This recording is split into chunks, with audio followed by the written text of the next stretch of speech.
me, from the brass band to the athletics Excellent. to the conduct of the youth. It was so beautiful for me to see youth just their belts are so tightened up and the discipline amazing. Right, definitely. Indeed. Bathera, perhaps just to talk about, the organizing committee and the sponsors on board this year definitely pulled their weight. Yeah, indeed. I think from the beginning, we actually had a very good relationship with the sponsors. That is NCRST, Nazria, Namibria, and Namfisa. They came on really with a big support. Also took not underscoring the fact that they are the managers and the CEOs of those four sponsors really were very supportive in every step of the way. And it makes the work easier from the organizing committee's point of view when you have that big support from the CEOs and the MDs. Really, we would like to have such a relationship at all times. Whenever the sponsors come on board, the CEOs, the team from the sponsors supporting the local organizing committee, it makes it everything smooth. Yeah, so we really appreciate that fact. That's great indeed. Now, still sticking with the discussion on the public enterprise games, our reporter Rosvita Gunonga spoke to the Kavango East Sport Officer Erastes Someno, chatting all things public state-owned enterprises games. So let's take a look at that.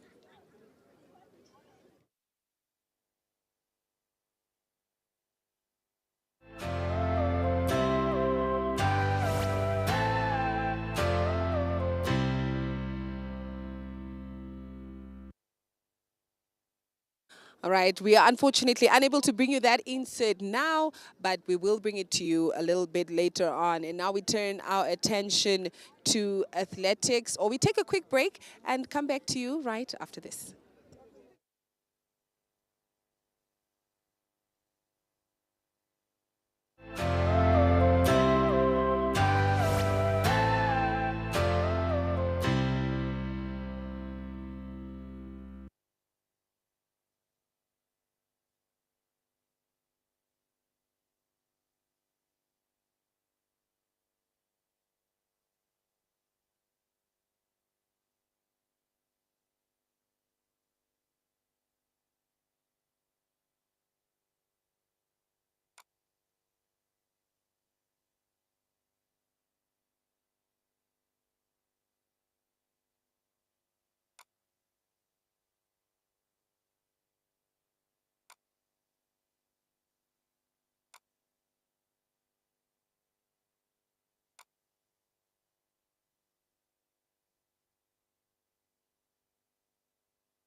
Welcome back to the Sport Breakfast Show. We're still here in Rundu, coming to you live from the Rundu Sports Stadium.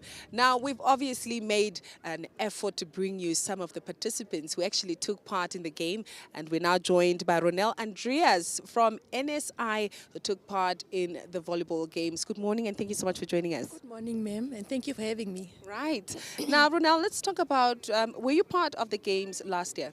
No, this is actually my first time. All right. How did you find your team's performance, and how was it coming into the game yesterday? Okay, so they really did a good job. Myself, I'm a beginner, so their performance motivated me also just to push harder for next time. Yeah, but they really did well. They did yeah, well? they played well as a team. Right. So NSI has taken part or took part in various games.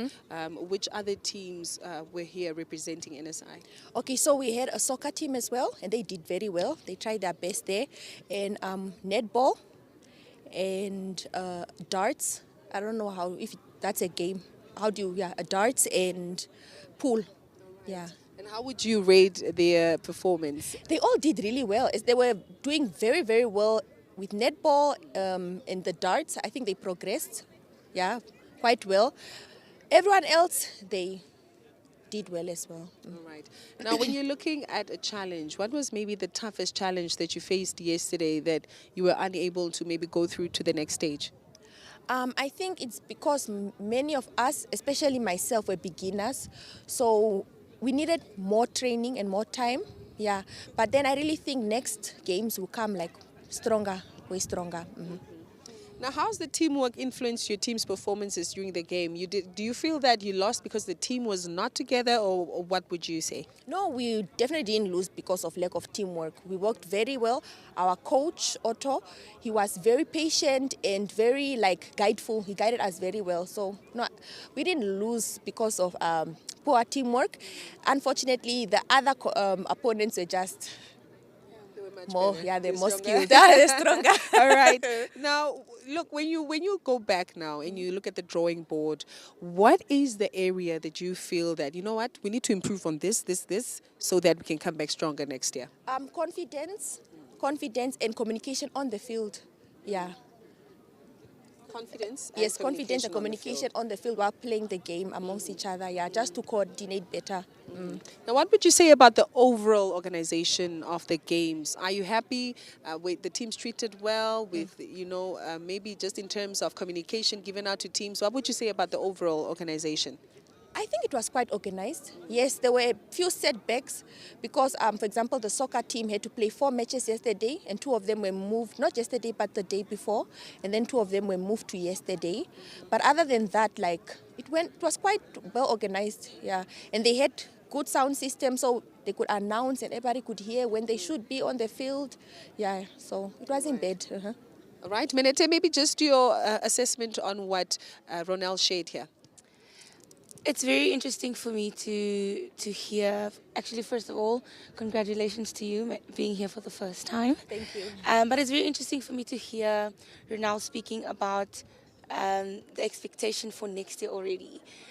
That means that there's some sort of excitement around next year, already preparing for next year, making sure that they come back stronger. So kudos to you guys for really saying, you said that you guys had great teamwork, you didn't lose because of a lack of teamwork, the other teams were just stronger.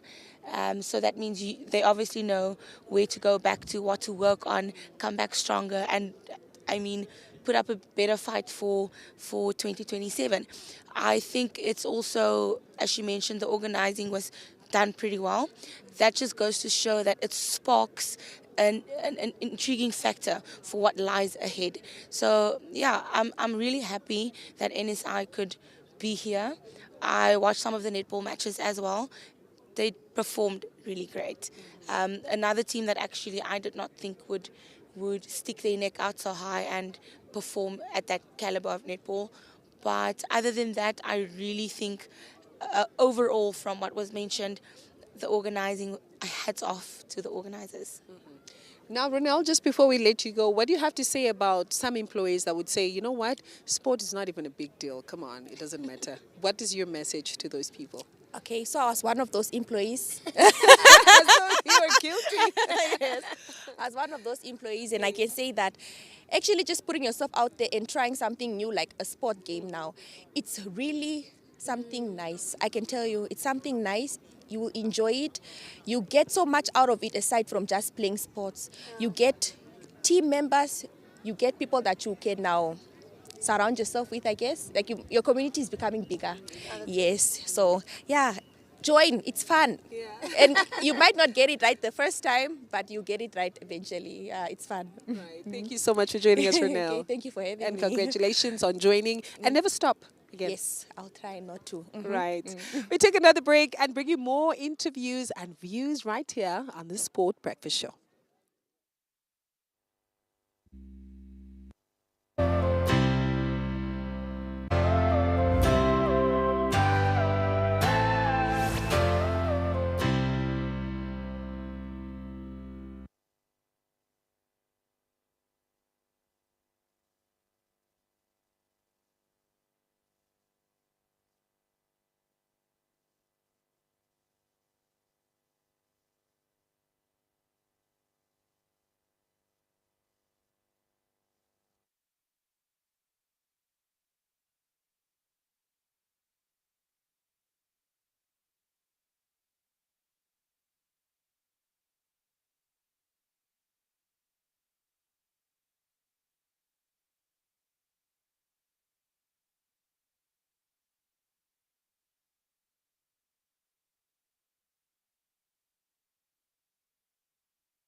If you've just joined us, you are watching the Sports Breakfast Show live from Rundu. I'm Jeanette, and obviously we are going to keep the conversation going still on the Public Enterprise Games as we had exciting action, especially in the men's relay, the women's relay. Bathera, can you perhaps just give an overview to the audiences who missed this action? Definitely, it was a fantastic evening last night that we had, where we had great runners from the male relay. We had the likes of Namra, NYS, Power, all competing. We really don't know. Right now, we really don't know who's going to take it, because if you look at how those guys were running, it was flying. So we are looking forward to that one. And also, you look at the female relay, same, the NBC, Namra also is still in the mix, NYS still in the mix, and I'm also impressed with NIDA. NIDA has been pushing through, so NAMCO was also there in the mix. So we are really waiting for, anticipating a very fast and great relay finals later in this afternoon. And all other finals that we are looking forward to is the volleyball. That is going to be in Power versus August 26th. And also the final for football, we are looking at Power against NAST. So all those finals are actually great teams, teams that really showed throughout the tournament or throughout over the last 2 days that they can compete at the highest level. So it's going to be great and fantastic. Now, Menete, I watched you last night as the relays were on, and you were quite excited. I mean, how did you feel in that moment? Jeanette, it was thrilling. When it comes to the female relay, as he's mentioned, you don't know what to expect. We've seen outstanding performances from the likes of NAST, NYS, Namra. Oh my goodness. When we look at the males, honestly, I don't know. After the controversy of is it a tie, is it not a tie, NAC NIDA, we really just want to see amazing athleticism displayed tonight.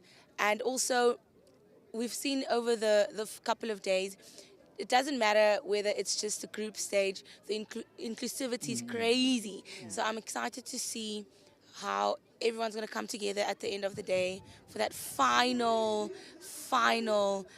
activity or event.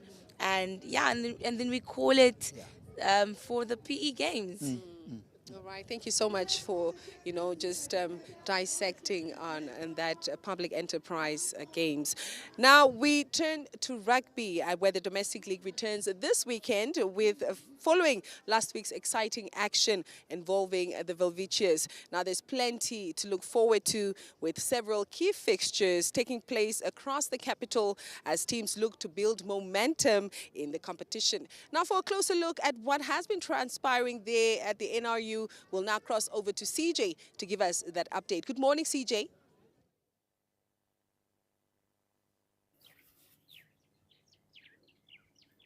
A lovely good morning to our colleagues there in Rundu. I'm hoping you guys are having loads of fun at the games. May it be a successful one just for everyone involved, and in particular MBC. Wink, wink. Well, yes, I am, of course, giving you an update on this weekly dose of rugby action. And, of course, starting off with the capital, where we've got some 3 mouth-watering fixtures lined up for you. Starting at the main campus of UNAM. Of course, the UNAM boys will be welcoming the likes of Dolphins all the way from the coast in that fixture. Of course, the other side of town, which is on the opposite end, we do have the likes of Western Suburbs welcoming the boys that are looking like they could create some havoc this year. I'm talking about none other than United, and that game will be taking place in Commersdal. Well, why am I here at Wanderers Sports Grounds? Of course, we do have Wanderers taking on the defending champions, Kudu. So that will be a repeat of last year's final, of course, right here in Windhoek. So for the rugby enthusiasts and fans out there, this is definitely one of the venues you need to be at to catch a glimpse of what is in store for the rest of the season. Of course, Kudus would likely want to take this victory away from home, while Wanderers would like to defend their fort moving forward, especially with them having such a good spell already this season. Now, apart from that match, of course, we do have a match down in the south in Cannes. We have Rio Falcons that will be welcoming the boys from up north, Grootfontein. The boys that have been creating some havoc of their own in this year's season. Of course, last year's Gold Cup champions. So it's going to be interesting to see what they can dish up in Cannes.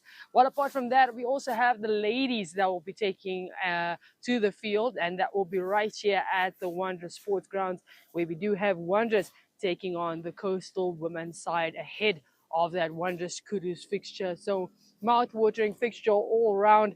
And of course, if you are in the vicinity of Windhoek, I don't want to be you, because the choices are tough when it gets to those three fixtures. And then down south, it's a lot easier. Go out and support the Rio Falcons and Grootfontein Boykies as they take to the field.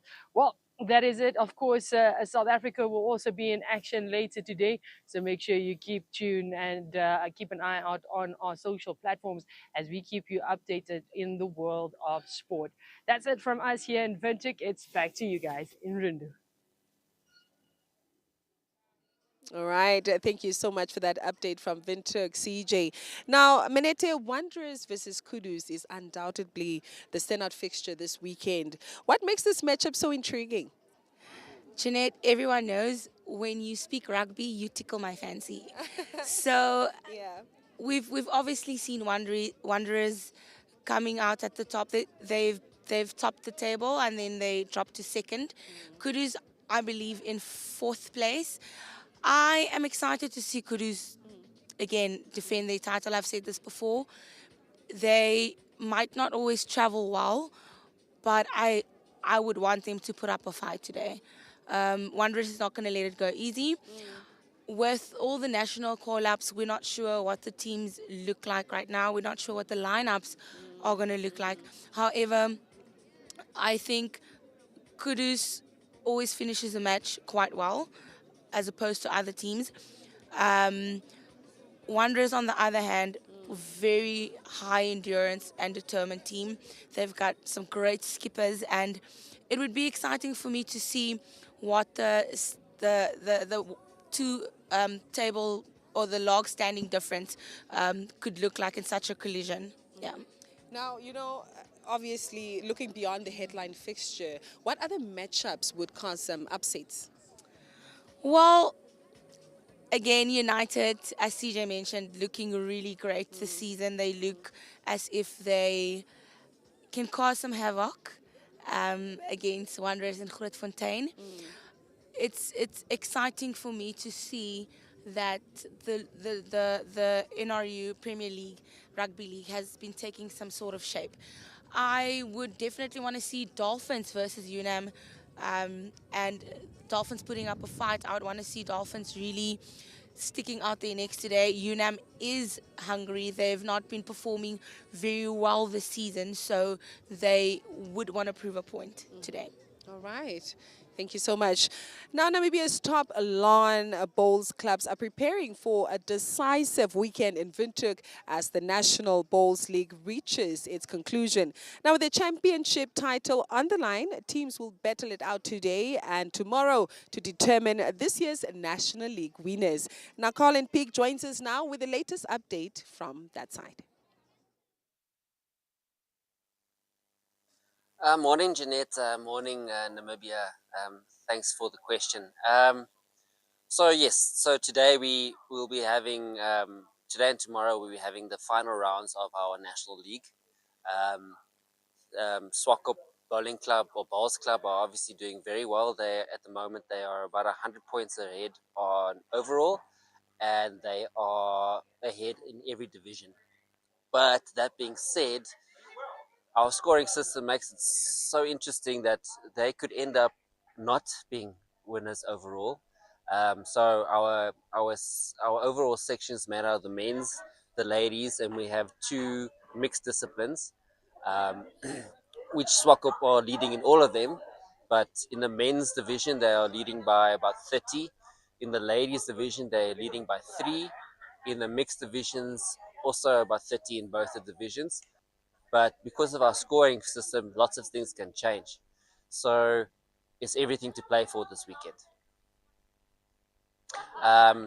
In terms of what Swakopmund needs to do I think actually retain it. I think they won it last year. Is basically they just have to win. Unfortunately, they're in a fortunate position where they don't have to rely on anybody else's results. They only have to rely on their own results.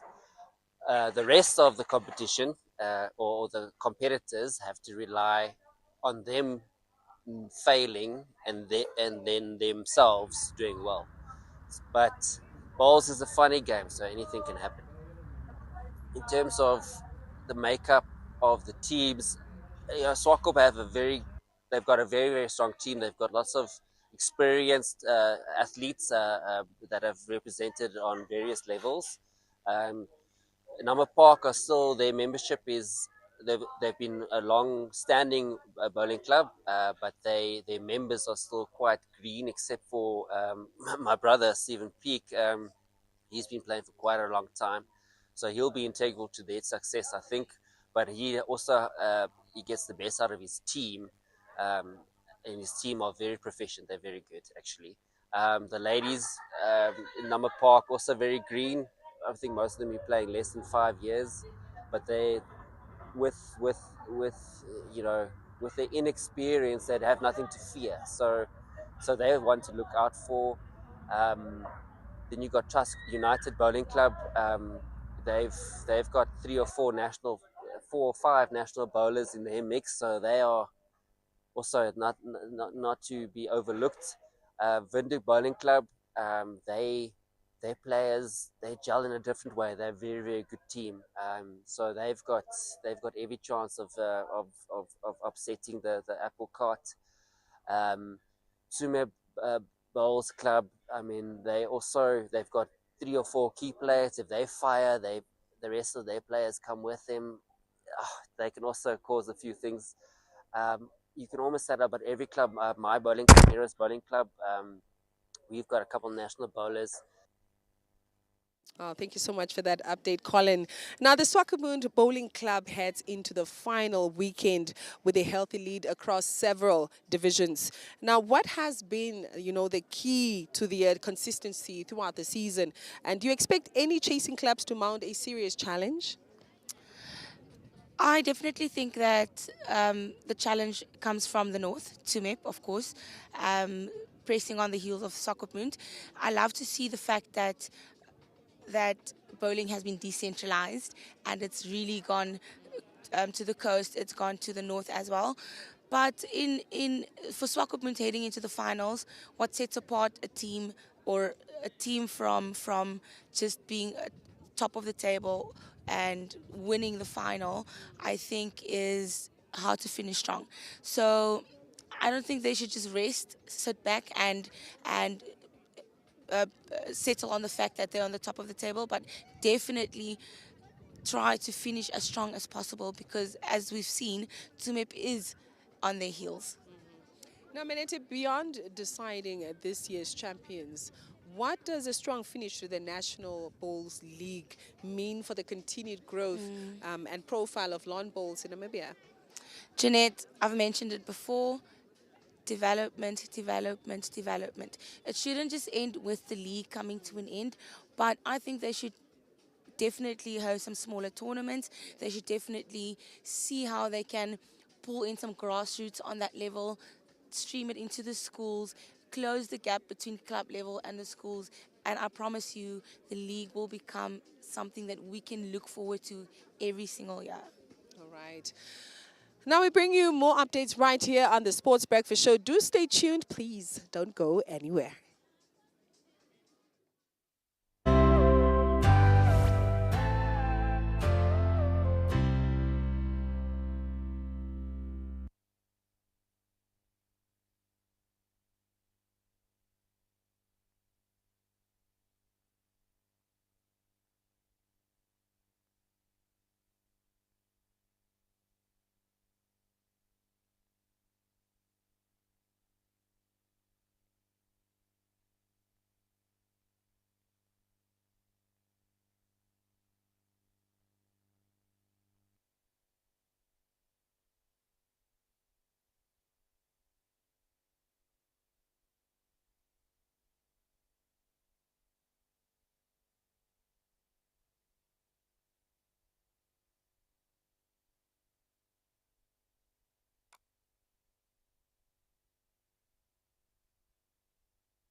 Welcome back to the Sport Breakfast Show. Now we are joined by another participant who competed in the volleyball category, which is Josephine Chikongo, NBC Sport Club Secretary. Good morning and thank you so much for joining us. Good morning, Janet. Good morning to the listener. Thank you for having me. Wonderful. Josephine, let's talk about the training that you've had daily at the NBC headquarters. Do you feel that finally paid off over these 3 days? We trained very hard before the tournament, but unfortunately, when you come to the competition, other team they are also prepared, just as you prepared. We train, but some of the team of our NBC team. Some they went to quarterfinals, some they went out some they didn't go out of the group stages. But training, really, we trained very hard for this tournament, and then we came and played, and then we had fun. Wonderful. Yeah. Now, could you perhaps maybe highlight some of the challenges that you faced during this 3 days? Mostly on the challenge, I think, let me talk first, let me start with volleyball. The game, they were back to back. There was no really time to rest for the team. And then I was just feeling, as a company, you came and send your people to come play and then have fun. And then if you don't go out of the group stages, you're only going to have a one-day play. But I just feel it was supposed to be at least a 2-day so that the player can also play and then have fun with other company. But it was, they made it only a 1-day thing. So if you don't go out, you only play for 1 day. And then the tournament is actually for 3 days. All right. Meneta, what's your reaction on what Josephine just said now? Well, first of all, congratulations for making it here. I definitely would want to touch on what she mentioned in terms of teams preparing the same way they have prepared. I think endurance is very important when it comes to sports, especially in a sport such as volleyball, because it's a very high agility sport. I think also as teams we struggle to educate ourselves on the nutritional aspects that goes into back-to-back matches. Unfortunately, that's the nature of some games, and we would have to look into that when it comes to matches that are back-to-back, the nutritional aspect, staying out of the sun, staying ready and keeping your muscles warm. I think many times people would finish a match and then they just go lay down or have a Coke or whatever it is. I know it's fun, it's social, but there's still a high element of competition at these PE games. So definitely just on that, yes, teams prepare as well as we prepare, but that's because of a lack of match day preparation. Leading up to the games, I think it's easy to prepare and everything. However, when it comes to match day, you need to have a strong mind, a strong will, and a really high endurance. Otherwise, you're just not going to be the team that's going to stick out on the top. Right. Now, Josephine, just before we let you go, perhaps just your final words, even if it's to thank, the teams, what is it that you'd like to share? My final words are, especially to the NBC team, I'm just want to tell them to say I'm very proud of my team, NBC team.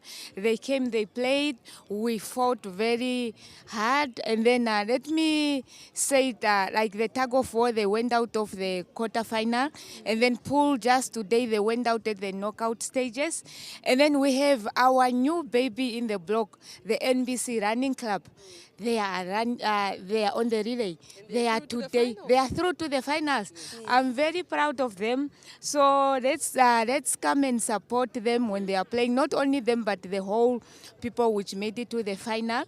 But all in all, it was a nice tournament. I think it's bringing people together. Most of the company, we come and we network, and then we meet new people, and then it keep on growing. It's really. My final word is just like to the winner, to the people which they are going to the final, I wish you nothing but the best. And then for today, whoever take it, you deserve it. All right. right. Thank you Yeah. so much for joining us, Josephine. Thank you for having me. All right, we do know that the relay and the tug of war are crowd pullers, and we'll have some tug of war finals and then finally relay on the tracks. Now, let us now continue and give you our last closing with Rosvita Gunonga, who spoke to the Kavango East Sport Officer, Raste Someno, chatting all things public enterprise games. From us here at the Rundu Sports Stadium, it is goodbye. Well, good morning, Janet, and a very good morning to you all, our lovely viewers. Today marks the final day of the Public Enterprises Games right here at the Rundu Sports Stadium under the theme Celebrating and Highlighting the Contributions of Public Enterprises within the Financial and Research Sector. And joining me this beautiful morning, I have the Sport Officer of the region, Mr. Someno Erastus. Good morning, Mr. Someno. Thank you so much for joining us. Good morning, and thank you for having me. All right, beautiful. You are the father of sports in this region, and today is indeed the final day of the games. So how do you feel about it? I know I feel so excited. You know, when you have a sport event that is going to conclusion, that means everything went well. That's why it's coming to conclusion. So I'm so excited, and then I'm also happy with all the proceeding and everything that took place. All right. So what benefits such events bring to the region in terms of sport development? No, so you see, sports always have economic impact in the region. So we witnessed yesterday that the co-sponsors of this event have donated $500,000 to